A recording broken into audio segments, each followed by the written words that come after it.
here in the perimeter, there are no stars. Out here, we is stoned, immaculate.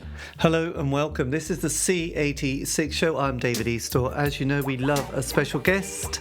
This week it's going to be the turn of this singer and performer and writer. It's the one and only Anne-Marie Hurst, who I spoke to very recently to find out more about life, love, poetry, and all that other groovy stuff. Has been in various bands, including her, well, the one she's in at the moment, Ghost Dance, who have got various bits and pieces going on. I will put a link to that website in the notes below.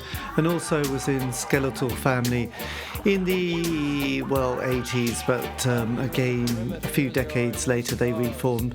Again, you'll hear lots more about that. And much more. So after several minutes of interesting but casual chat, we get down to the exciting subject of the early formative years. Anne-Marie, it's over to you. I did. I really liked T-Rex. Loved T-Rex. And just recently I've been talking to Paul Fenton, who was the original drummer. And he's actually got, with it being 40 years since Matt Bolan died, he's been still carrying on with T-Rex, so he's asked me to come and do some shows with him. Excellent. So hopefully Ghost Dance will be supporting T-Rex. That would be fantastic. It would be, yes. Because I think he was in Norwich quite recently with that outfit, because I did an interview with him a few years ago, because I thought, oh my God, that's amazing. Yes, a member of Mark Bolan's band is still with us and still being very busy, actually. It was quite amazing.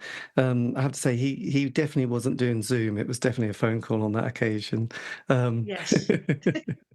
There are some generations you think, yeah, let's just try and do a phone call here. The old days. So yes, so that was your first. And did you have any brothers or sisters that gave you any kind of musical direction or influence as well? No, my father was into music. He played George Formby and a lot of country and western, and he used to go around the clubs when we were younger. So myself and two sisters had singing lessons from a lady that we met, and I had singing lessons for about 3 or 4 years. And then obviously I wanted to play the guitar, so I stopped the singing lessons and he bought me a 4-string guitar, unfortunately, and it never really picked it up after that. So right, yeah. That was it. And what can you remember the first single or first album you ever bought? It was Bohemian Rhapsody. Fantastic. Recorded at Rockfield Studios in the Welsh countryside, wasn't it? That's right, definitely, yes. That was quite a momentous... I remember running down the road with it. Wow.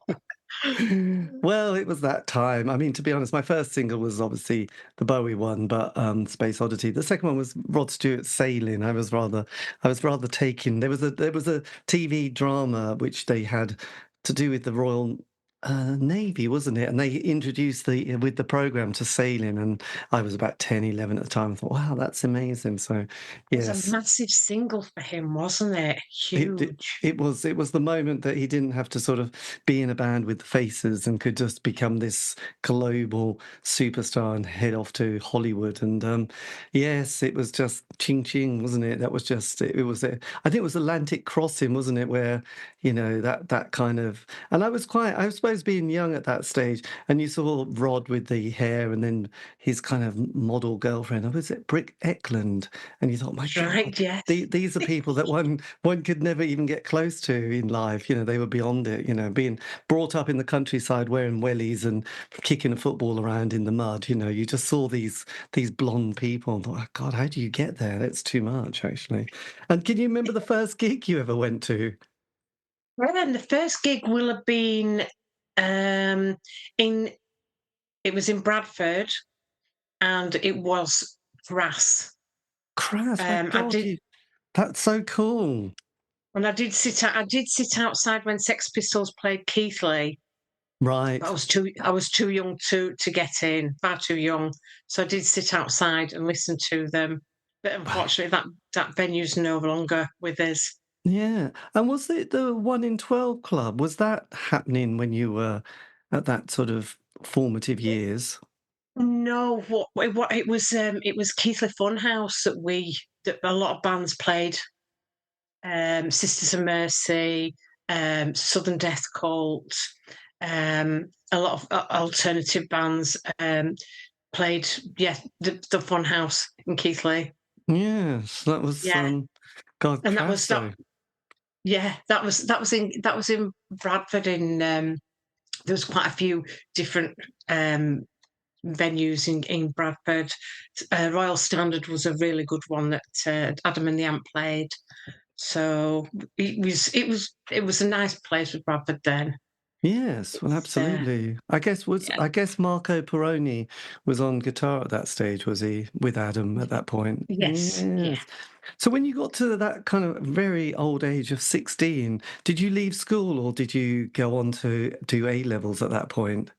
No, I was dyslexic, unfortunately, but it wasn't recognised as a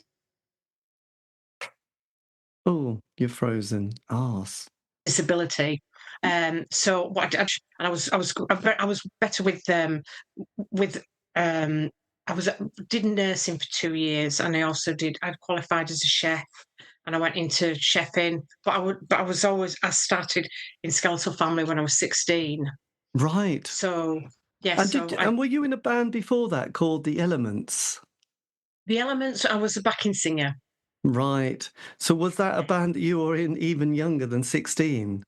No, it was around about 16, The Elements, and then they split up, and we formed Skeletal Family in 1982. Right. Oh, I left college. 1982, you thought that's it. Yes, was that quite a major moment on that kind of political front? Because, going back to that period, remembering when Thatcher got in, and then there was that kind of the Falkland War and this kind of huge excitement, and people got very patriotic, and Thatcher became this kind of almighty character. And then there was the miners' strike, and then Greenham Common and the threat of nuclear war. Was that kind of impacting on you at that, those kind of period of time? It did. We tried, but obviously, I always tried to keep out of politics because obviously, Skeletal Family and Ghost Dance have never been political bands. But yeah, it did affect us definitely. But when Thatcher came in, she had the where you could actually start a new business with the money that which she was setting up. Yes. And quite a lot of my musical friends actually did that and started, drumming and being in bands and getting paid for doing it. Well, was that because there was the unemployment system was quite at that time was quite good, but then because there was the job seekers allowance and the enterprise allowance schemes where The enterprise allowance. which was I think one of my theories to why, and someone should write an article about this, shouldn't they? Because it seems now, because I've been doing this show and there's so many bands, and I keep thinking why, but mostly they were there wasn't many jobs about, and they didn't feel like a career in the 80s. But then unemployment was quite easy, and then the great enterprise allowance scheme, you had to get £1,000 in a bank account, which was always a bit of a mystery still to me how people did that, but they did. And then you had that 1 year where you could just go, that's brilliant, we don't have any restart interviews, we don't have to pretend to be looking for jobs, we can just write anything down, musician, anything, novelist, poet, it's like, yeah, that's fine. You're no longer on the unemployment record, which looked bad at that time. So yes, so I think that's why there were so many bands that began, which is good old Thatcher, hey? Well, swings and roundabouts. Yes, she would have loved the 1 in 12 club in Bradford, wouldn't she? Yes, Possibly it's still there. It's still there. Yes. So when you started the band and you got the name, was that from the David Bowie song from Diamond Dogs? It was definitely, yes, yeah. Yes. There was a bass player that was really into David Bowie, and obviously got me into David Bowie as well. But I always preferred Roxy Music, really. Brian Ferry, and I was into more obscure bands than David Bowie. It wasn't. And don't get me wrong, it was a fantastic musician, but it was never something that I was listened to. that much. I was more into glam rock, really. Yes, you can't go wrong with a bit of glam, really. Yeah, like I said, the Sweet, Slade, T-Rex, all those kind of people. Yes, and Roxy Music. I mean, especially their first couple of albums are just amazingly mind-blowing. So when the band formed, did it feel like there was a very strong kind of vibe between the members at this stage?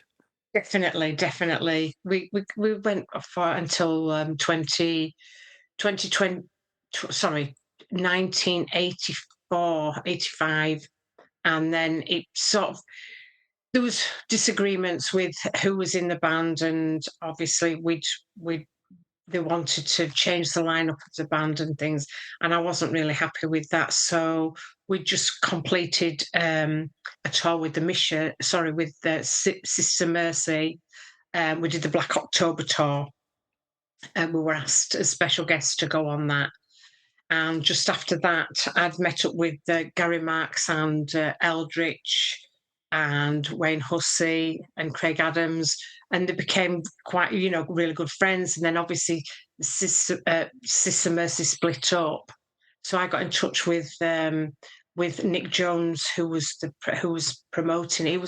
He was their promoter and tour manager. And I just said, "What's Gary Marx doing?" And he said, because I knew that he had to depart from the Sister Mercy.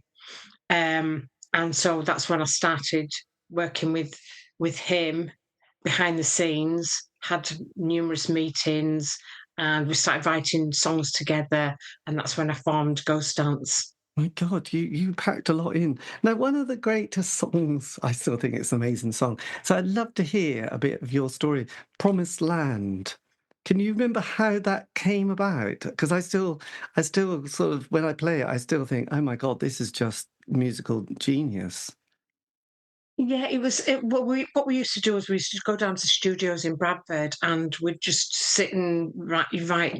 Yeah, I think Stan came up with the guitar line, and that's what we used to do. We'd play about, and obviously the bass would join in, and then we'd write lyrics together. And that's how Promised Land came about, and that video that we did on Ilkley Moor put Yes. together. And it's God. still about is that video now.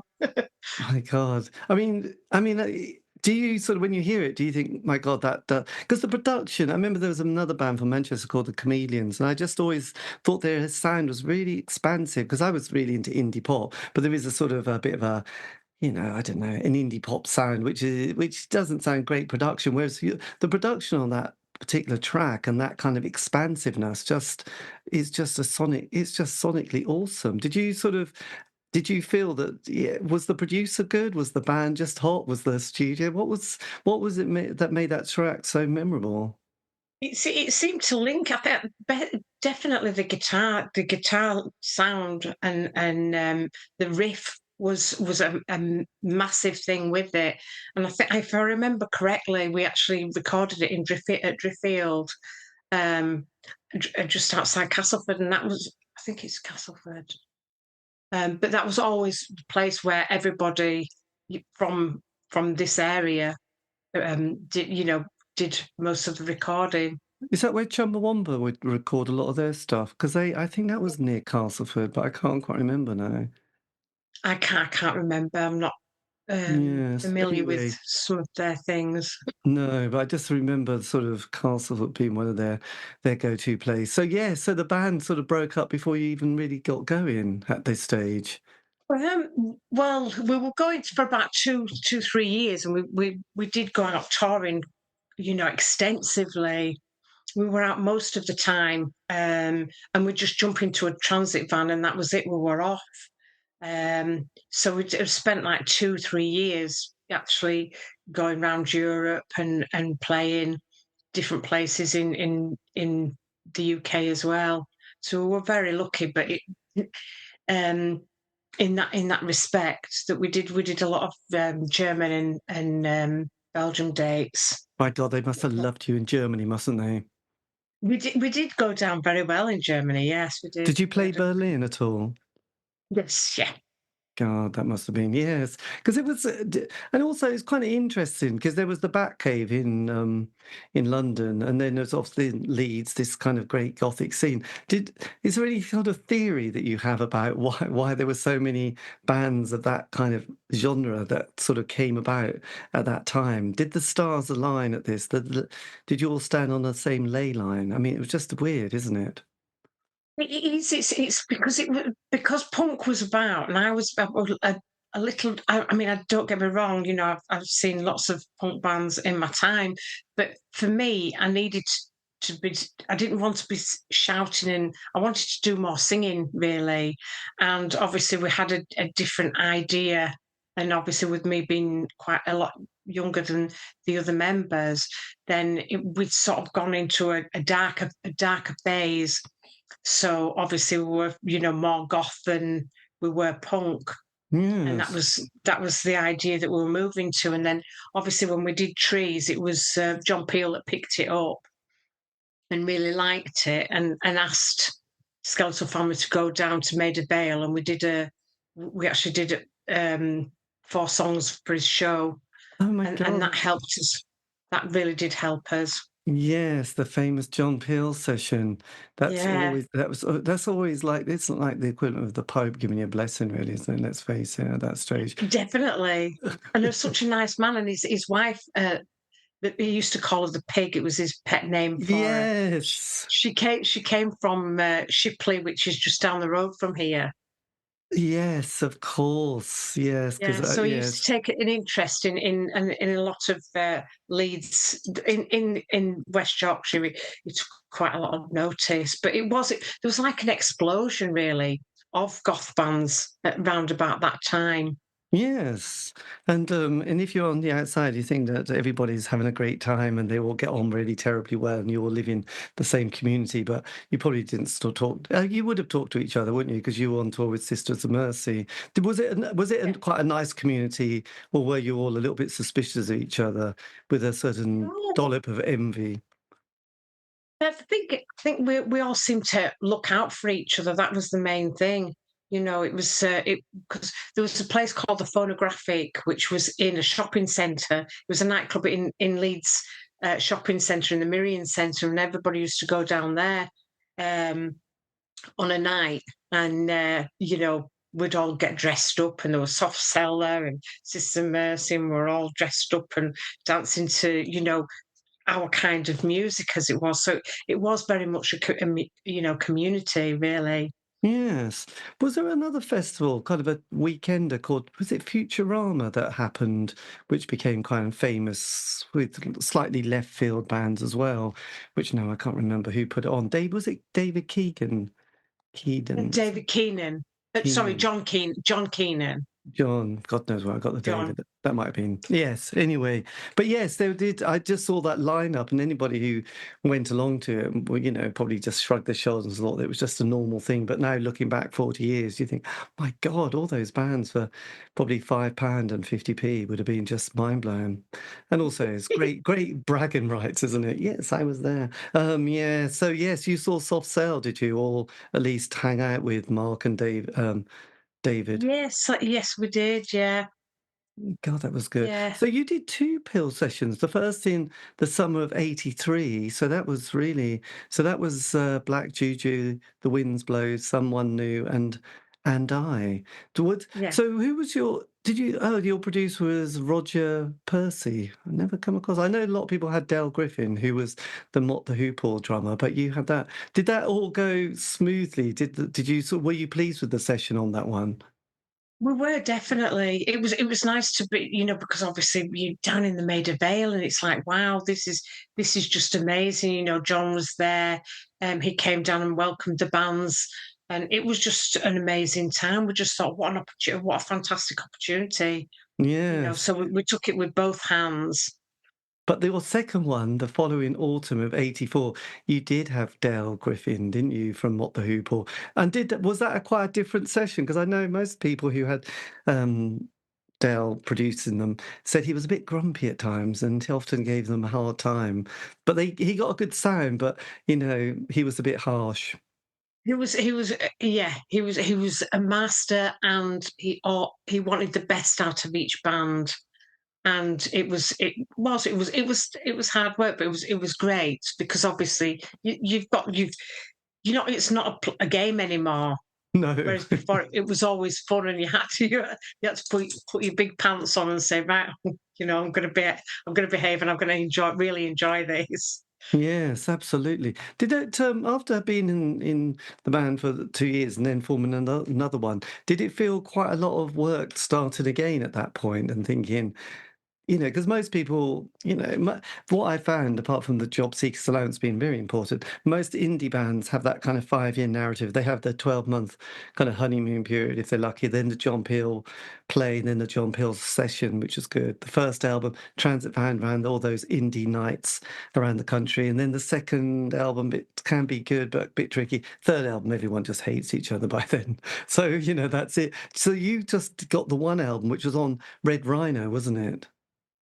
We did. We had Burning Oil, and I can't remember the second one. I've got it somewhere here. But there was two albums.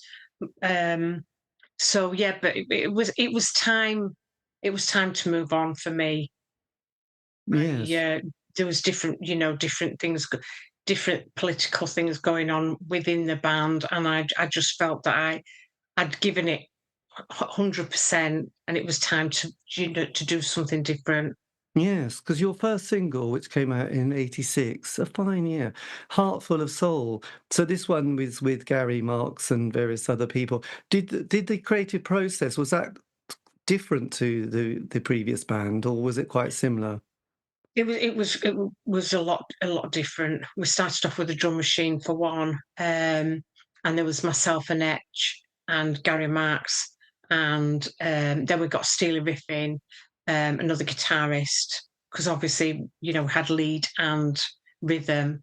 Max tended to play rhythm, and then obviously we got John Grant in just shortly after that, about a year after. Yes. Yeah, it was a lot different. It was Mark that he preferred to write the material himself, and then we'd go and jam it out and see if we can add something to it. So it was a lot. There was a lot of it was yeah. It was more intense, but Yes. equal. But we got on really, really well. Which is always, yeah, I know. It's always so important. And what was because I've never come across this label you were on, Carbon. Was that your own, or was that a little independent? Yeah, it was an independent one, but it was set up by Nick Jones. His father was a famous jazz DJ, Right. Max Jones, and he sold a lot of jazz music. And obviously, Nick was, from the '60s and had worked with Sister Mercy, so it was just a natural progression to move in, and he started to manage the band. God, that's always good, isn't it? Did that help with the band and the sort of progression? It it did, because you're not just having one person. With Skeletal Family, it was a lot different, because it was Trotwood that was doing, Roger Knoll that was doing the managing, really, and there was always a lot of pressure on that side.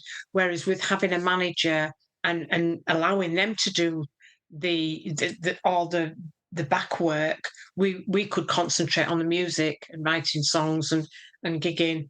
Yes, God, because on your second single, which was Heart Full of Soul, which was the Yardbirds cover, you also had one of those classics. I remember the first time I heard it was on the Tube, which was that Friday evening, afternoon sort of show, Golden Earring doing Radar Love.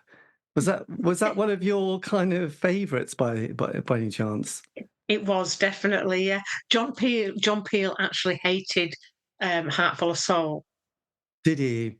He played it once, and he said, I'm never playing that again."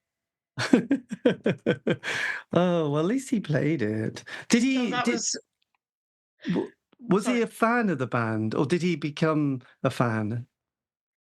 He was more of a fan of John Peel preferred the more obscure music. We moved on to Janice Long, who we did a couple of sessions with, and then there was a third session with Nick, who had I can't remember his second name now, but he had a show. I can't remember his Yes, name. yes. And but each one did it differently. With Janice Long, you just got one day, like with John Peel. But with Nick, you got 2 days, and we actually went down there, made a veil for 2 days, and worked down there. So that was it. I Amazing. can't remember his name. I'll What try was and it find it. But called? you did two sessions with Janice, didn't you? One in '86 and then '87. So actually, Yeah, were you doing much touring at that stage as well? we were out just exactly the same as Skeletal Family, really. We would, but more playing Europe. We played a lot more in Europe. Did Ghost Dance, and we also played Canada as well. Blimey, that's Um, impressive. And did you ever mm, play the States at all? no, no, we didn't. Oh, so close. No. Yeah, because I would imagine you'd have gone. I could imagine Europe would have just loved you, wouldn't they? I guess you had that kind of mystical vibe about you. Well, I don't know, just people loved it. I mean, it was the mid '80s. I mean, everyone was embracing that world of. I mean, the Mission and Sisters of Mercy were huge. Alien Sex Fiend was sort of good fun, weren't they? And then you had all those people like Susan the Banshees. So there was quite a sort of vibrant scene at that point, hadn't there? There was definitely it was music was exciting, really exciting, and you could make some decent money out of it. I mean, we did sign to Chrysalis, um, but obviously Skeletal Family got signed first with Chrysalis, and that seemed to have killed quite a few bands. Actually, it was quite sad, that they'd got quite a lot of goth bands going and wanted to change them as soon as they got them into the studio. Yes, I know there was quite a few indie bands who went, "Oh yes, we got offered, and we thought, oh, Virgin Records would be good fun," and actually then we started trying to make the next album, and they just started interfering, and they just the producer, the management, the A&R, and that's kind of often when the band just said, "I'm not really enjoying this anymore," even though it all Yes, yeah. sounded very, very good. Because you did was it three singles that you had on Carbon Records before you It sort was. It was. yes, there was you had one called, was it Fool's Gold, which was Yeah, and Fool's Gold. That's Hatful of Soul there, fantastic. There you and go. that's And that's were you creating your own image, by the way, as a band, or did you have sort of input with that? Because obviously, you had a very sort of distinctive look. no, it was on my own look because they wanted me to have this lady to come and do some design work with me and show me what to wear, and it was just like, no, I'm not being interfered with. It was the big hair and at that time there was some exciting clothes going about, down Carnaby Street, and it was all the boy outfits and things. So yeah, it was that was my image. Yes. Um, but just slightly before that, because obviously when we first started off, we didn't really have much money to buy, you know, clothes. A lot of people wore either antique. You go to an antique shop and you pick up a few items and things like that, or you go to charity shops, and that's what we used to do. We used to, change buy things and then change them and have I used to have my own look completely. Yes. Did you find also, because looking back, I mean, one of the things I've slightly regret really, because music was quite tribal at that point, wasn't it? There was a sort of Mhm. sense that, you if you like, and I, confess now, I love John Peel. So anything he played, I would think would be okay to a point. So, it was like all those indie bands, but also people like the Bundu Boys or, Grandmaster Flash, he played all that, and Bulgarian folk music and Gregory Isaacs and reggae. But I just also realised that there was just such a tribal thing. So anything like that had electronic, new romantic vibe, I'd sort of, thought, no, I don't like that. And now years later, you think, oh God, I wish I had enjoyed it. And at times, I was a little bit, I think goth slightly intimidated me. I think dressing up and being extrovert was just like, it was just too much for someone as delicate as me, actually. So I find it all a bit too much. Like, God, I couldn't look like the Fields of the Nephilim, or, all the amazing hair. So, but did you also feel that it was a very tribal period as well? Yes, it did. With Southern Death Cult sort of brought that, and obviously Adam and the Ants with the two drummers, and Oh, yes. the Gary Glitter Band had two drummers, and Bow Wow Wow had that drum sound as well. So there was lots of bands moving to that type of tribal, and obviously Yes. that's when we got the drummer in and decided the drum machine was a bit dated, so we decided to go with the drummer. Unfortunately, we had John Grant, who's a fantastic drummer. Yes, that must have been a really groovy moment, actually. And so when you were sort of entered your contract with Chrysalis, I guess that was your manager said, was that Simon who was your manager at this point? Yes, unfortunately, they didn't want to. They didn't want to work with Nick Jones. So Nick was. We'd sort of like finished with Nick, and then Simon came in, and we signed the deal. Really, looking back on it, we should never have done that. We should never have signed Chrysalis at all. I mean, we Yes. did get we got an album out of it, but it wasn't. It didn't. It wasn't a true sound of what Ghost Dance was about. It was it was too smooth, and we were a lot rawer than that. It was, yeah. I wasn't happy with the album at all. Blimey. And it was a big production, wasn't it? You had a lot of people working on it as well. We did. We did. We had John Brand again, um, because unfortunately we had a guy who was producing it, and there was a big personality clash between me and him, unfortunately, and it was going it. And he'd also done a lot of work with Thin Lizzy, so he was doubling up guitars and things like that. And when we came to do the vocals were rushed, and some of them were out of tune. It Right. was it was quite sloppy, really. So and that's when Chrysalis decided to get John Brand in, because I'd always worked with John Brand on every single and every album that I'd done that I'd made, and he Yes. always got the best out of my vocals. So Yes, my God. So, well, good old John Bright. Yes, it must be very frustrating as an artist dealing with, well, they kind of just basic male chauvinist pigs. the sad thing about it is you do get signed by a certain person within that company, and 2 weeks later they've gone to another Yes. record company, and that's unfortunate. That happened with us, and then we didn't have anybody within Chrysalis that really wanted to represent us. Yes, and the music, it was kind of a bit strange at that time because I suppose there were a few bands like The Cult who had been doing well, and The Mission was just amazing. But then there was also that musical shift that I sort of realised that was happening, which was that I suppose, I have to confess, I was a massive Smiths fan. So from 83 to 87, sort of indie pop was this like, and then they finished, and then Ecstasy comes along, and then there's a new wave of bands, all bands who had adapted their sound. So there was that kind of like dance scene, and then there was all the acid house stuff that started, and then a bit of shoegazing. So did you find yourself thinking, God, how are we navigating the late 80s at this point, kind of as a Yeah. creative artist? Was that a tricky one? It was really tricky, and we'd actually because obviously we lost we at that time we'd gone out with the Ramones, and we'd done some dates with the Ramones in Germany. We did a whole tour with them, which was really exciting. That was 1988, 89, and then obviously because we'd lost the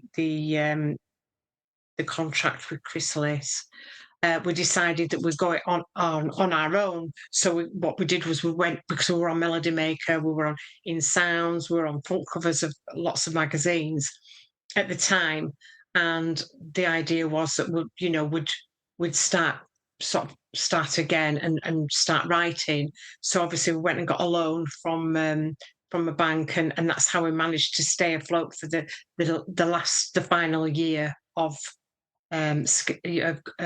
Ghost Dance. Yes. God, that was. And obviously there was a musical shift at that point as well with everything, and it was like music money was tight. We all had bills to pay, and it was Yes. like, what do we do? So then it ended up with the three of us again, because Steely Riff had left, and John Grant had left at that point as well. So it was like, right, we'll write some new material. Went into the studios, and it was just like, this isn't working. This doesn't sound right. So we just thought, we'll give it a bit of a break, and that was it. Oh That my was a break. God. Yeah, That it was. was. It was. Yes. Was it heartbreaking? It was, because I'd spent 5 years with, and you become you're a family. Yeah. And obviously I came home, and I thought, well, I'd sort of had a nervous breakdown, really, to tell you the truth, because I didn't know, because obviously all my friends that I'd gone to school with and everything, I'd moved away from the area, although I still lived at home. I didn't keep in touch with them. So I came home, and it was like, I didn't have any friends or anything. All my friends were in the music industry, and Yes. it was a hard time. And then I actually worked with Derrig Savage at that point then.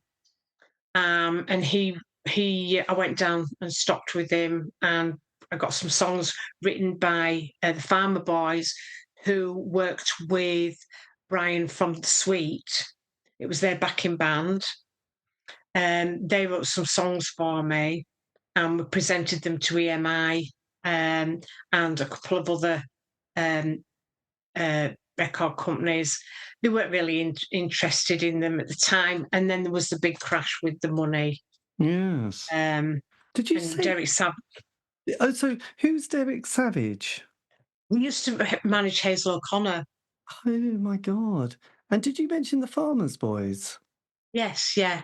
Oh, because they're kind of the local band. There was the Hicksons, the Farmers Boys, and Cirrus Trinkin from East Anglia. So when you went, the Farmers Boys, it can't be. It was two brothers that were, the second name was Farmer. So yeah, they played with Brian in his backing band from The Sweet. So Oh, so they were like session musicians, and obviously Derek knew them really well, and they wrote some songs. They were very Pat Benatar type songs, which are great. You know, they still sound really good today. But yeah, so unfortunately, did they ever see the light of day? no, I do have them on CD. I've moved them from Oh cassette God. to CD. Very good. And then MP. So yes, because there was Baz, who was the guitarist, Mark Kingston, who was the bass player. There was a guy called Frost. So I just was, and Stan as well. And they did that. They covered the Cliff Richard song, didn't they? You're Gonna Find Me in the Country. Can you remember that classic? I don't know. Not many I'm in people the do. country. Yes, that one.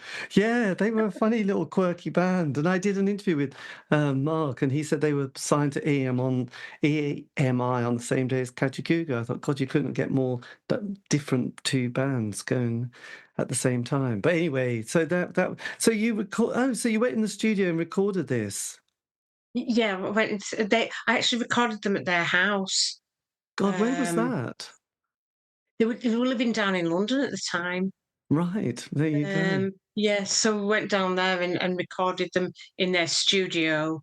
And then obviously Derek went and approached. Well, he didn't. He had somebody that was working for him, because it just got to the stage where there was the huge crash in house prices were dropping, and Derek just went into buying property rather than managing anybody.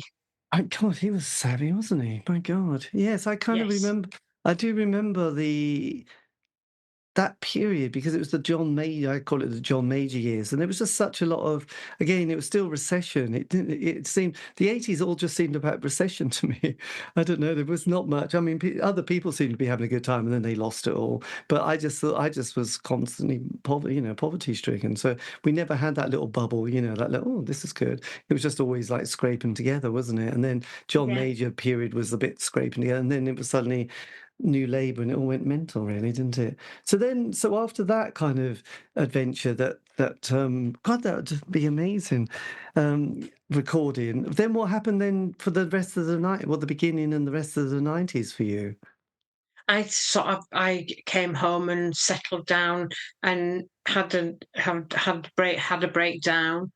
Went into working, and obviously we'd got £10,000 worth of debts, and £3,000 inland revenue. So obviously we were a company at the time, we weren't limited. So they went for all of us, and I ended up trying to pay because I was working, and Yes. two of the band's Ghost Starts went to higher education, and two went and signed on, and I was the only one that was working, so I had to start paying those bills off. Um, and it But your was was it your share of the bill, not the whole bill? it was they just went for the person that was working. I think Gary Marx had actually paid £1,000 towards the debt, and he was written out of it, and I didn't have that sort of money, so they came to me for the money. And he'd gone to live in Thailand, and obviously the other two weren't working, so Jesus God, yeah. that would happened. I remember a few bands, but there was a member of Mega City 4 had a similar experience when it finished after 15 years, and suddenly got presented with like, what's this? It's like, oh, it's your bill. It's like, and like, well, I haven't got a life, a career, and nothing, and now I've got this debt. How did that happen? And he sold he sold everything, and he just said he cut his hair and wandered the streets completely like he'd been I don't know, he was just traumatized, I think, by the whole experience. Yeah, I was definitely traumatized by it, definitely, because although we were a family, I'd lost that family, and then I ended up with this huge debt, and it was like, what do I do? And it was just like, you know, to hold my hand up and say, right, I said I can go bankrupt, or we'll try to work something out where wanted to borrow some money and pay it off, and they wouldn't have that. And I just said, you can, I'll go bankrupt then. And unfortunately, I had a good solicitor that managed to, work it out with the court so that I ended up where I didn't have to pay anything, but I wasn't allowed to own anything for like 6, 7 years. It wasn't bankruptcy, but I just said I'd go insolvent or something. I can't remember what the term was Yes. at the time, but yeah, I wasn't allowed to own anything. Nothing was in my name. God, Jesus, that's the most. Yeah, I do remember the story of that guy from the Bay City Rollers, Les. He sort of, when he gave up the band, he said, I can't do this, and then where's the money? It's like there's none. There's minus money for you. We just completely destroyed and ripped you off. So sorry about that. Oh yeah, and the house that you bought your parents, that's going to come back to this manager. It was just a horrible story. But it was happening so often. That's the sad thing about it. A lot of people made a lot of money, but a lot of people, lost their livelihood through it as well. Yes. Well, actually, I did an interview at the weekend with Rusty Egan, who he's all God, it's so amazing. Everything he did, which was really trying to be positive, just he sort of keeps getting ripped off and not having his name like on the famous single "Fade to Grey" by Visage. And he said, "Well, I should have been credited for that because I was part of the band." It's like, but my name's not on it, and didn't get a penny. So it's like, but there's just the That's whole career of that kind of happening to him. Poor Yeah, boy. yeah. And you think, yes, he had a lot of choice words, I can tell you. He didn't hold back when he talked about all, all the people who ripped him off or just But did him over. I know, and that hurt. It's very hard to get over that hurt, really. Um, Yes, I would imagine, actually. So the yeah, 90s obviously was spent dealing with all that and that horrible dreading the post probably in the phone call. Yeah, yeah, and then I'd sort of settled down, and I had 2 boys, when I in, 1990 and nine 1980, no, wait, 1990. So yeah, I've got 2 boys, so I'm very fortunate in that respect. Yes, I'm impressed that you struggle with their years though. I think that was quite good. It's like every It was day. the early 90s they were born. It was fine. It I've been on The a course today, so you must excuse me. We've been doing trauma at work, Oh um, God, yeah, yeah. That's no, and no, that's fine. And to be and honest, it's the fogs. the fogs are there. So then, so And what? As you've obviously now got the family, and how are you? What's the kind of music moment that starts to happen for you again? well, I got divorced in 2001. Um, and I decided, what am I going to do? Because obviously we were sharing the 2 boys between us. I'd have them one week, and my ex-husband, would have them another week. And it was like, how do I sort myself out and do something? Because I always loved singing anyway, but Yes. unfortunately, my ex-husband wouldn't allow me to do that. Oh my God, was he a Um, control freak? yeah, Oh God, yeah, 'cause I did an interview with Thea Gilmore, and she just had this husband which just, yeah, just controlled her completely. It was just sounded yeah, horrendous. You know, like yeah. phone calls, letters, just like she just went, my God, you know, I can't breathe without you, you know, literally controlling me. Yeah, definitely. It was very much like that. Very, very insecure person. I mean, the only good thing about it is I do have 2, wonderful boys. So, that was the fortunate thing about it. Yes, But it never really felt right anyway. The marriage, but it was yes. just something I had to get out of. So as soon as that broke up, then um, I decided that I'd go back into music. Uh, So and what was the first kind of? Oh yes, because you did a solo album, didn't you? Was yeah, that in yeah. 2000? Ah, but before that, 2000. 12. But that you'd Yes. had your band reformed before though in 2002? Well, Skeletal Family was still going, and they had another singer. So I started working again with Stan, and we were doing covers and doing a lot of just going around clubs and pubs and just singing. And then we decided that Trotwood got involved again.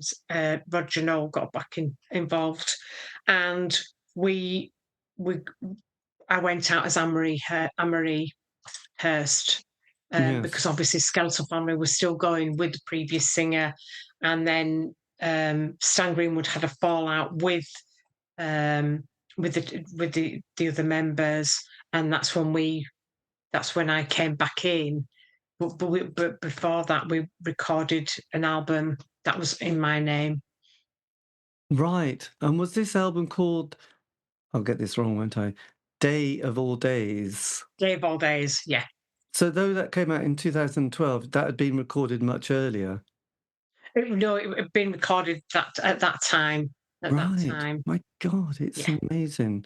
It's a beautiful cover, isn't it? It is. It is. Yeah.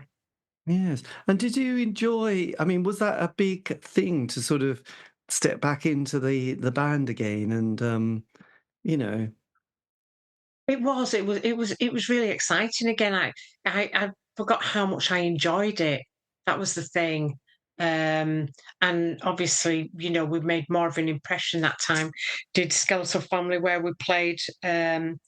We actually went to. you went to New York, didn't you? With the We was it the did. Drop Dead Festival? That's so gothic, isn't it? We did. We actually went and did LA first, San Jose and Mexico. And that was in 2013, I think. And Right. then and that was the first time that we went. And then the last time I went to America, we actually played Canada as well. and that was in 2018. That was just before we split up again. Yes. But Did you and the albums that you're on with that with the band, was that Songs of Love, Hope and Despair? Was that the first one you recorded with them? that wasn't me. You'd go on by them. No, that was Katrina. In fact, I think I went back because Katrina sung for a while, and then they had Claire, who sang, and I actually got back working with them in 2007, 2008. So that's when I went back with them. Right. So did you record any more albums with the band at this stage? We did Anne-Marie Hurst, and then obviously we brought out the there's like a CD with five CDs, all material. We had that remastered and put that out. Yes, God. And the album as a solo, was that what was that creative process like at the time? That was done in the studio in what's it called? Warwickshire, just outside there, and we worked with a guy called Chris, who's fantastic, lovely people, Yes. that was that process. It was about a week we worked on the album, and went down there and stopped, and it was just something that I've wanted to do for such a long time, and not had the capacity to do it or the will to do it, you know. Yes. But by the time I'd gone through the divorce, it was like, right, let's get my teeth back into this. Let's do something that I'm passionate about, you Yeah, know. well, absolutely. And when did you meet Andy Cousin, who you sort of form another band, Killing Eve, at this stage? And I did, yeah, that was just after we came back from America. We did a month over in America with Skeletal Family, and at that point, Andy Cousin had got him in touch and just said, would I be interested in doing some songs with him, writing some songs and doing it on the side, not to interfere with Skeletal Family whatsoever. And I said, yes, I'd definitely be interested. I spoke to Stan Greenwood and I spoke to Roger Knoll about it. And Stan said, definitely not. You're not doing it. You're definitely not working with him. And I said, I will be working with him. And he said, well, you will not be working with Skeletal Family then. And I just said, well, because I couldn't understand what the reason behind it was, because obviously, you know, Stan was in two other bands that time anyway, doing covers. Yes. So, and yet he didn't want me to work with Andy Cousin, and then obviously we had a big fallout, a massive fallout. It was all over Facebook. It was a horrible time, absolutely horrendous time. God, that's And horrible. and then I started working with Andy Cousin, and we wrote some material. We went out and we did a tour. We released a CD, and then obviously COVID came, and obviously you couldn't go travelling, couldn't do anything, and I got to the stage where I just thought I need to stop at home. I need to be doing something more at home, Yes. really, because I was going down to his place every week, every other weekend, or every month. I was going down to Folkestone, and it was too far away. So we parted company, and then I reformed Ghost Dance. Fantastic. I'd say I did an interview with Andy. He's very good. He's very good value, isn't he? He's a very It amusing. is. Completely bonkers, but he was very amusing. Just all heart. Well, he came over with all heart, but Yes. I'm not Yeah, sure. he's a lovely man. He is. Delight. It was just the distance was Yeah. just too far.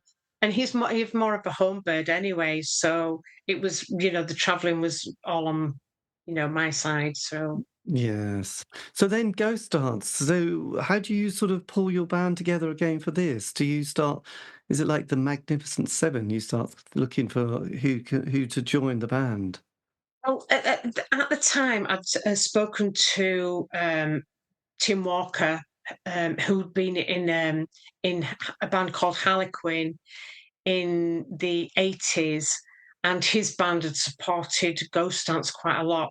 They loved Ghost Dance.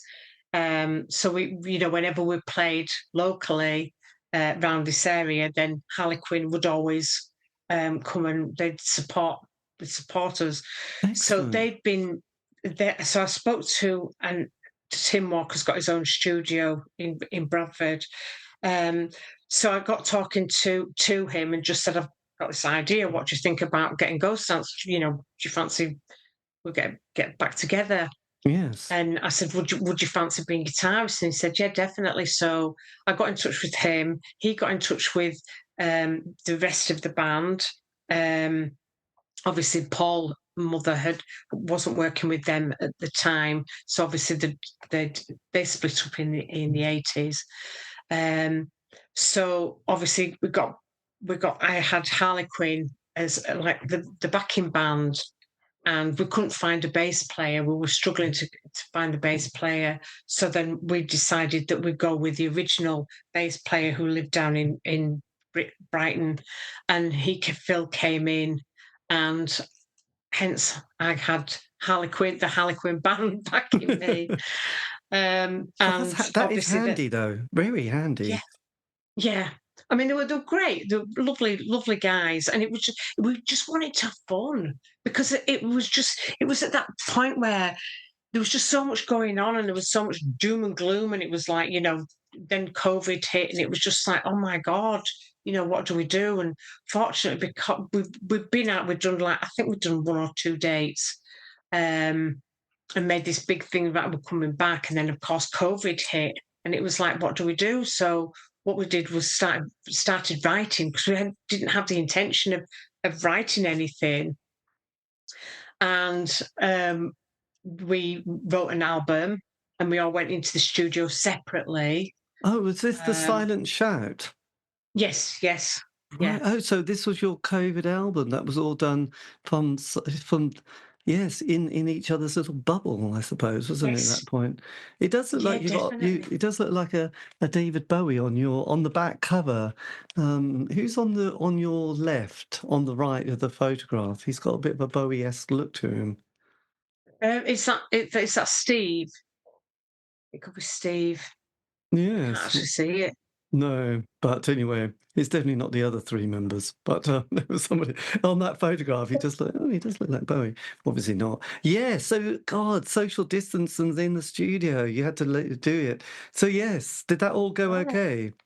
That went really well. Yeah, but I mean, obviously, the problem that you've got is we were all working at the same time, and obviously, we went out and we did 1 tour. And then that went down really, really well. We played with Big Goth Festival, and then we played Rebellion, and that continued. We continued working. We didn't really write, but we were, trying to get out and do more shows. And unfortunately, I've been asked to go back over to Mexico, and I'd obviously signed contracts. Everybody said, yes, we're really in. We're in for it. I definitely want to go. I knew that Tim couldn't go for personal reasons. So he was never intended to go anyway. So I knew that I had to find a replacement for him. And then I had the bass player and the other guitarist that dropped out and said that they didn't want to go. Jesus. And then it's hard, isn't it? It's hard work, this is, isn't it? So I'd signed the contract to go. Everything was paid for. So I had to so then that was at the time when Phil decided that he was going to leave. So he left. And then the drummer and the other guitarist left as well. Oh, so Harlequin, you were on your own? Yeah, so I was back on my own with Tim. There was just the 2 of us. So then you can't really do the Peters and Lee of Goth here, can you really? It just you just couldn't. That would not. They would not like you in Mexico doing that. No, so we ended up. So they ended up then with a new drummer, and in came a new guitarist who was absolutely fabulous. Sam Wilson, he came in, and then we had to find another bass player, and that was really, really difficult. Really difficult. So we skipped about with a few bass players, and then Tim decided last year that he was going to leave due to commitments with work, and there was go away, please. I'm doing an interview. Sorry. No, it's fine. That's fine. Don't worry. Oh, well, yes, that's cool. There you go. Yes. Sorry, I look No. after my mum. My mum Yes. lives with me. She's got Alzheimer's. No, that's So fine. That's fine. No, don't worry. Yeah. So that's good. So yes, wait a minute. The bass player. I'm gripped here, by the way, because I can't. After hearing Rusty Egan's story, I'm just hoping for a happy ending here. By the way. yeah, so we've had real trouble just trying to find what happened was I was working with two other guys that were with the intention of taking them to Mexico with me, because obviously we'd sort of sorted out what was going to happen, and in the end up, I ended up taking Ed from Rhombus, and he was going to bring his guitarist along. Unfortunately, his guitarist couldn't do it, so I ended up having to look for another guitarist, and I ended up taking a backing band. So at this point, there was the two of us that were in the band now solely was myself and the drummer. So we fitted a band in around us, just so that we could go out and play Mexico. So we went out there with and it was crazy. It was just, we went down, we went rehearsing one night, and then we did a secret gig in this house that you wouldn't be able to do it here. It'd get closed down. The police would actually come and say there must have been about 1,000 people in this house, and it was a nightclub. And Yes. it was just like there were so many people you couldn't get in and out of the place. So we did the secret gig, and then the following night we did the main show. But we did have a really good time. You pulled it off, But actually. yeah, so we pulled it off and came back, and then obviously we were stuck without a band again, because obviously then Tim came along, and Sam, and a new bass player that we had in for a short while, and they all, because Tim had left, Tim had got these other two members in, and they just said, "I'm sorry, but we're leaving as well. We don't feel we can continue," although they would have liked to, but the loyalty was to Tim. So I ended up with myself and a bass player, Oh, right. and that So was did 3 weeks before we played Leicester this year. So you, the bass player, which is a new dynamic. So where did you get the other member? Myself and the drummer, which was Billy Lockwood. Right. Yeah. Thank God for Billy. So just the two of us left, and obviously one of the guitarists that came to Mexico with us, we kept him involved, and he's now in the band. So, and then we actually got another we got a guitarist, and he's coming. He's from Oliver's Army. He's called Gav. Excellent. And then we found a bass player called Justin. So they're all involved now. Phew. I've often wondered about, when David Bowie used to bring these bands together for his albums, how that kind of would work and sort of shift on. So I guess you're having a slightly similar experience with all these musicians of trying to get them together to do this project and seeing how long they'll last for, and I guess you can't have you can't really have contracts, but you just have to have faith or good faith to hope that. Yeah, that's the thing. It was sad because we'd spent a lot of time together, and obviously with COVID and everything, we had a fantastic album out of the Harlequin guys. But obviously they had their own businesses, and they wanted to continue with their own businesses. So it was just like, well, I'm carrying on with what I want to do, because obviously I wasn't allowed to sing for 17 years. I was in that relationship with my ex-husband for Yes. 17 years, and I wasn't allowed to sing. So I just thought, I've got to do it. It's now make or break. Well, So absolutely. this time, so we've got the band line up. That's all sorted out, thank goodness. We've been in the studios, Chairworks in Castleford, which is a fantastic studio.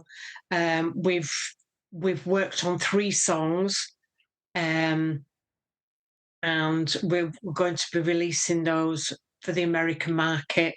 We're aiming those at the American market, so they will be released here. They'll have a different mix to the American markets, the songs for the American market as well. Yes. So, God, that's good, isn't it? Yeah, so we've got a date on when is it? 19th of December.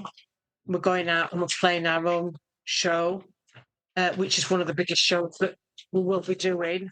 Yes. Poster for it there. I saw a fantastic looking poster. Who's your art director or artwork? Who's the person who does that? There's a few people involved with this one. Mainly my partner Julian. We got it all together. We knew what we wanted, and we got other people to put it together. With some of the graphics on. Yes, very striking. This is good. Yeah, This is a good start. So that's that, and then we've got an intimate show in Nottingham, and that's on the 21st of December, and then we're out next year. So there's a lot going on. We've also set up a record company as well called Mirror Blind, which was a song that Ghost Dance wrote years ago. Excellent. And where in Nottingham are you going to be playing? This is because I know friends who go to Nottingham this little club that they absolutely adore. I think it's a tiny little show. I can't remember where it is, and I haven't got the contract in front of me. Let me see. I'll look on the website. It'll be on the website. Because you've got your Facebook page, haven't you, and an Instagram page, and but we've now got a website as well, which is oh my God, I haven't been able to locate that. Right, that is Ghost Yes. Dance. Yes. .com. Oh, .com. Let's have a look if that comes up. Oh, it does. It all works. So that's the new website that I've been working with an excellent guy, and he put it all together for me, because it's been like 2 years in the making as this website. So yeah, so you got finalised. So you got sort of one in London on the 23rd of November, the 19th of December, right. Bradford, then Nottingham, the mist rolling in, and then Halifax next year, and also Edinburgh as well in sort of following year as well. Did you? And on your Facebook page, have you got dates? It looks like you've got a date abroad as well. Is that right? You got 40 years of Ghost Dance, Latin America, April 2026. Dates to be announced. Is that still happening? That's still happening. We're playing Argentina. We're playing Brazil. We're playing Costa Rica and Peru. That is and really ambitious. that's going to be in next November, I believe. Right. The yeah. So it was meant to be in April, but they pushed it back, um, just a little bit further back. So, but obviously we've got America. We're hoping to go to America as well, round about that time, and get back into Canada as well. And then this part of the early part of 2026, we'll be playing UK tour and also going to Europe as well. God, that's amazing. God, you are going to be so busy this winter sorting out that logistics, isn't it? Really. So you've He's got, yes, because Wayne lives in Brazil, doesn't he? Wayne Hussey, he's got a place in Brazil. yes, he does. Yes, yeah. Yes, hopefully So I'll it's, be. it's a fantastic place to play. Absolutely fantastic. I played there before, um, so that was absolutely amazing. We've been very fortunate, that I've played in some amazing places and met some beautiful people. And this is the very first time that I went to Mexico. We ended up with bodyguards. This time, it's so cosmopolitan, and it was just uplifting the fact that it's it's a beautiful place, but the people are just so so welcoming and so warm. Yes. Well, Yeah. yeah, it's fantastic. And did oh God, I just forgot what I was going to ask you though. Oh yes, that's it. God, I thought, blimey. God, I worry when I do that. I know I'm a bit of hypochondriac. But did you, because there's a huge amount of goth stuff. There's a subsection of goth music. Have you started getting those kind of offers from festivals? I mean, there's in America there seems to be all these ones that I now can't remember the names of. But I did an interview with somebody who put a compilation out on Cherry Red Records, and he was explaining all these subsections, sub parts of the goth movement. Have people started picking up on your career and your life in music and ghost dance? They have done, yes. It's obviously it's been a bit slow, especially with COVID, and I think they've had more of a bit of a hiccup on the music front, and so have a lot of the music really did. The music industry had a real shake up with COVID, and they're only just getting back to normality. Really, it's taken a while because obviously there was all the ticket sales from 2020 to lockdown, to then being able to get people out, and we still haven't. Europe's picked up an awful lot, but there has been this where people just have stopped going out, and not, they don't socialize like they used to do. People were scared to actually go back out, and Yes. they were scared to they were going to end up COVID, and all this, and it's been really devastating for the music industry. Yeah, I know it has been horrendous. But hopefully they'll be, and there's a lot of, I've noticed actually, I don't know if you have on social media, sort of a lot of young kids, you think, my God, you are so young, sort of really picking up on, they're often talking about albums from the 80s with great enthusiasm, which I always find quite endearing and kind of interesting what they think of it. So you must have picked up quite a few new fans, who Definitely. want to discover the band.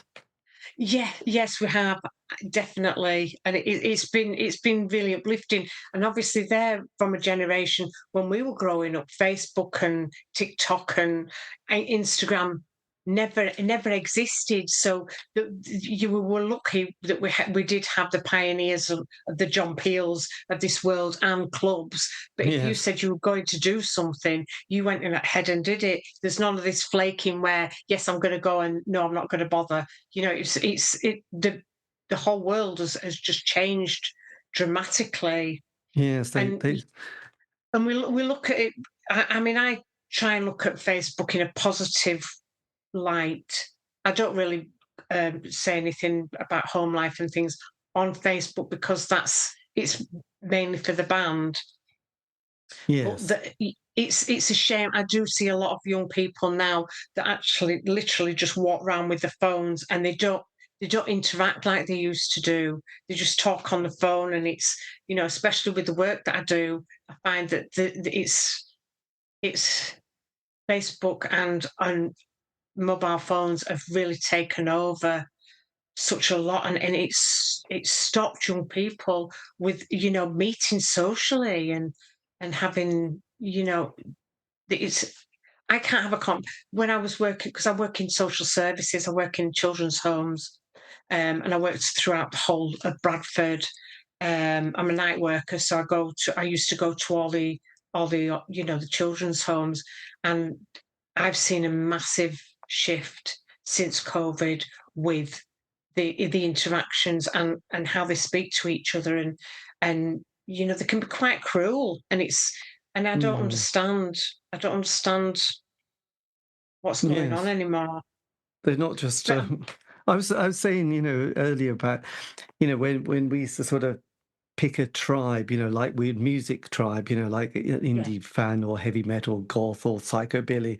I mean, that's when you might get a bit tetchy about sort of getting argumentative about, oh God, I can't bear that band. But I don't think, when I overhear people, youngish people talk, they're never sort of getting annoyed or passionate about an album, which, I always think, I wish I hadn't been so sort of uptight about it. But at the same time, I think, yeah, you don't get sort of annoyed about somebody's music taste anymore. It's about something completely different. You think, oh, perhaps you're not bothered about it. But whereas the royal it was very sort of, it meant so much, didn't it? An album, the identity, the yeah. band, the members of the band, that excitement of going to a gig, the lights coming down, seeing the band walk on, that first song, you just, oh my God, they're there. That whole thrill of music just was mind blown. And I often wonder if people still have that kind of obsession when you get a ticket and you'd sort of spend weeks listening to every album before they came on,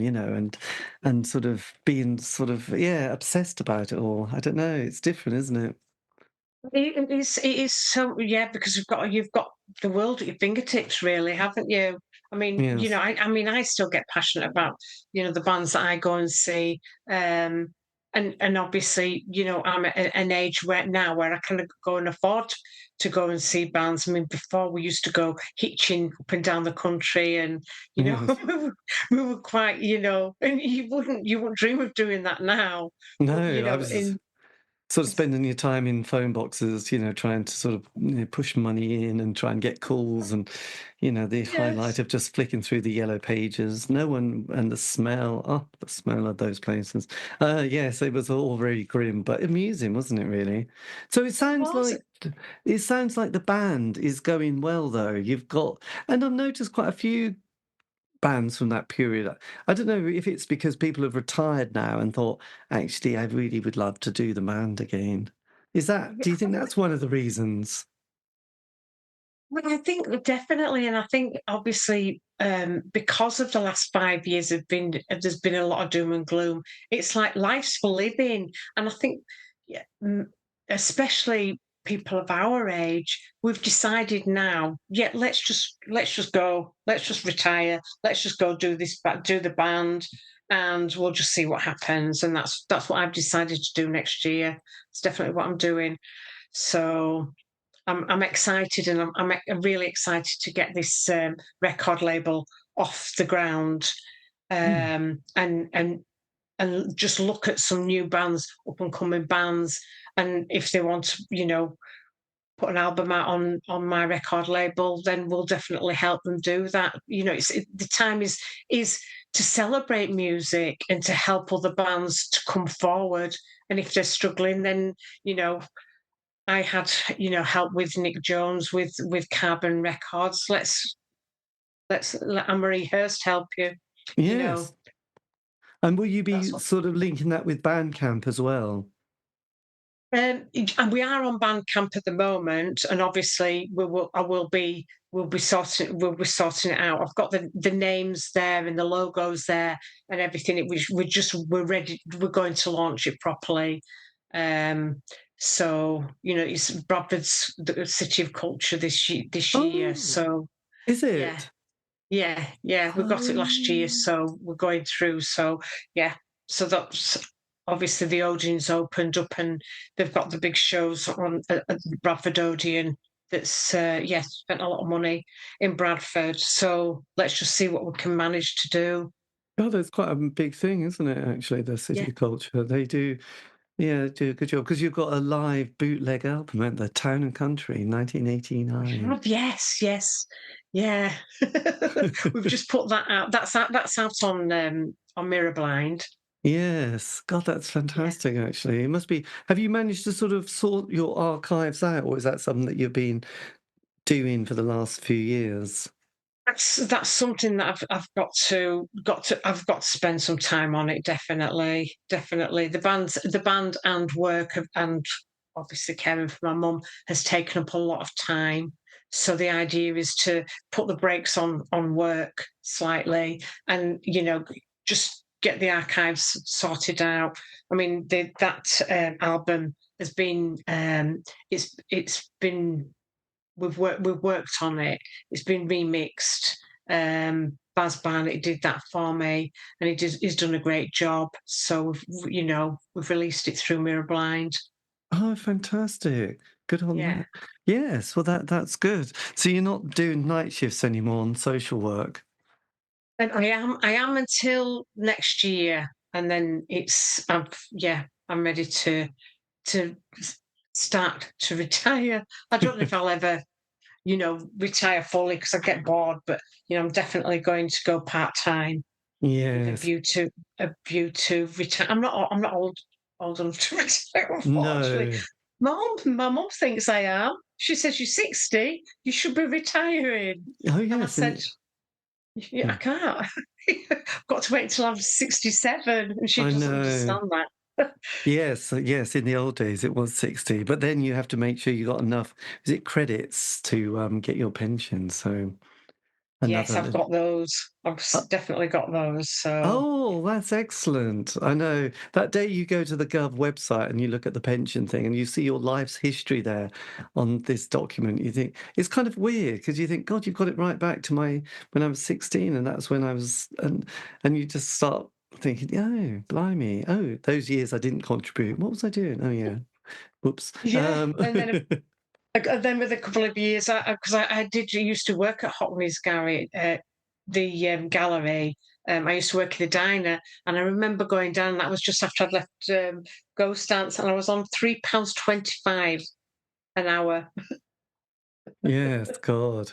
Yes, I know it's bizarre, isn't it? Really, but then vinyl record would be £3.99 or £4.99, whereas now you go, oh, I might buy that. No, that's quite expensive.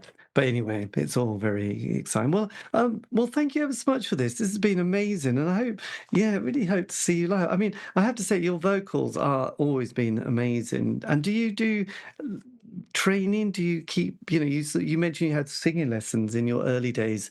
Do you sort Yeah, of do you use that experience to keep your vocals going now? definitely, definitely. Yeah, it's all about warming up. You definitely got to do it. And I mean, the last three songs that I've done in the studios definitely warmed up, and I'm delighted with the vocals. Absolutely delighted with them. Right. So yeah, I wouldn't. I'm not one of these people that I would go out if it sounded out of tune and it couldn't hit the notes. I would definitely not be singing now. I'm quite passionate about being able to do it, you know, through training rather than through a box that you know changes the sound of things. I, it's not me that. Yes. Well, you have got one of the great voices, haven't you? In sort of, yes. Yeah, I would say Thank golf, you. but yes, it is just an extraordinary instrument. So you must be so pleased to still be 40 years later being able to sort of project and do it and perform. And Definitely. and from the website, I noticed your lineup, so that's good. So hopefully all good on the lineup front because you've been Yes. through too many changes, haven't you, on that? Yes, unfortunately, but the thing is, it's just one of those things. It's people have to. The idea, if it happened years ago, I'd have been really annoyed and really cross, and I just think you've got to allow people to do what they want to do and to feel comfortable with what they're doing. And Yes. sometimes things work out and sometimes they don't. And it's just let it go, and the universe will sort it out. So I'm a great believer Yes. in that. Well, I think yes, you have to sort of you have to be light, don't you, in this world and flow with it because actually the quicker or the better you are flowing, it's sort of it stops things getting just jammed and tense and there's just no point. If something's got to Yeah, go, it's got to go. Yes, because and you just mentioned about the Paul Fenton and his T-Rex. So did you that's say right. that there was because quite a few of your members have had that connection with him. So is that the case that you've possibly got live shows with him next year, did you say? Yes, yeah. He's asked me to do some backing vocals with him, which would be a great honour. And Ghost Dance will be supporting him in some of the shows next year. So we're looking Wow. forward to doing that. That would be just so glamtastic, wouldn't it, really? That would be a dream for you as well. Yeah, and he's such a lovely man, really is. And I was talking to him the other week, and he turned around and he said, when he first started with, I think it was after T Rex. No, it wasn't. It was before T Rex. It was when Paul McCartney was getting Wings together, and he was working with another band at the time, and he was in the studio in Yorkshire. And Paul McCartney got in touch with him and said, would you like to come and drum for me? And he said, well, unfortunately, I'm doing this band at the moment. And he said, so he says, can I give it can I give it a miss? And he said, he says, I had this Maserati outside. He couldn't afford to put petrol in it, and he just turned Wings down. He just said, he says, you never know what's round the corner, Anne-Marie. You just don't. Oh God. Yes. I just realised he was in a 70s band called Carmen, Yeah, which I'd done an interview with a couple of the members of that lineup because they had yeah, a Cherry Red Records did a box set recently of of their work and they were really interesting. They were like flamenco rock, and yes, yeah, so yeah. he was in them as well. So yes, he's done some quite amazing things, hasn't he? He really has, and he's such a, but he's taken an interest in the band, which is fantastic, and it's through, obviously through Billy Lockwood, the drummer, has known Paul Fenton for years and worked with him, and he's opened. Billy, fortunately, has opened quite a lot of doors, so I'm excited to move forward next year with Billy and everybody that he's been working with. Yes, well, it will be lovely. Well, look, that will be fantastic. Well, look, have an amazing winter and hopefully catch you live sooner than later. And yes, keep on rocking. You sound like you're in a very good space anyway. I am definitely, but if you do want to come down to any of the shows, just give me a shout and we'll sort out, and we'll meet up and have another Chat. get together. Yeah. Definitely. Well, look, thank you ever so much for your time. And No, yes, you're I'll keep in welcome. touch. Okay. And Okay. best of luck. Take care. Bye-bye. Thank you. You take care. Bye. Bye. Bye. And that was me in conversation with Anne-Marie Hurst talking about her life in music. I'll put a link to the website in the notes below. This has been the C86 show, David Eastaugh. So if you want to contact me, you can on any of the social media platform sites. Just do C86 show.